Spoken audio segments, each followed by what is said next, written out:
When I graduated college, I went straight to Argentina to do two things. First, to watch some soccer games, which I did, and I loved it. And I even got to see Diego Maradona at one of the stadiums, which was just an awesome experience. The second thing was to learn to tango, which I did as well. And one thing I learned in taking dance lessons was there are two types of instructors.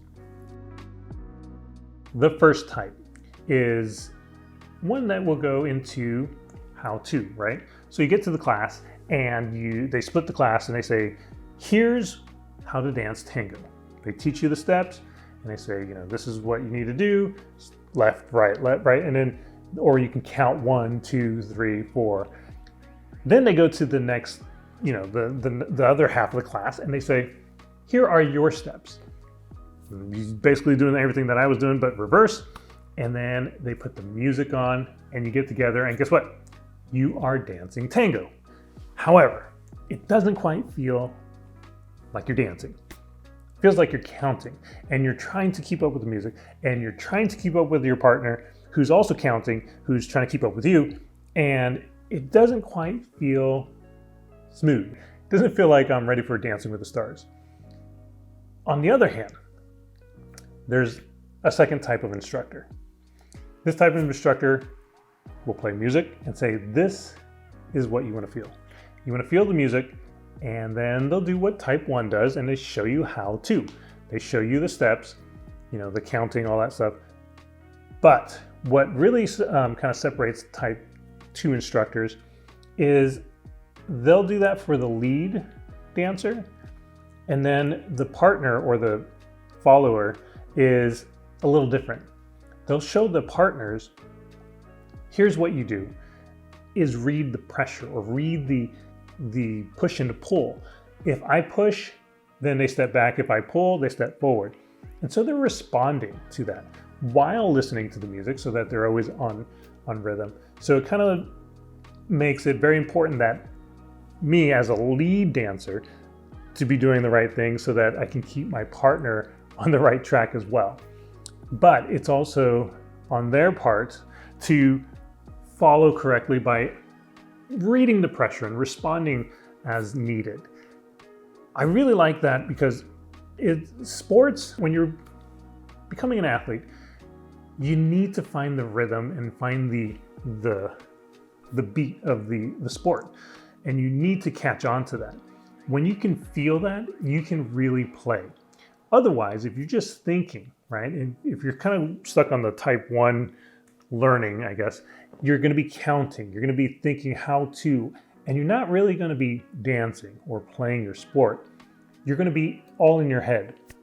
So the key is to feel it. And I think there's a couple ways you can do that. One, you can have your athlete teach you the how to.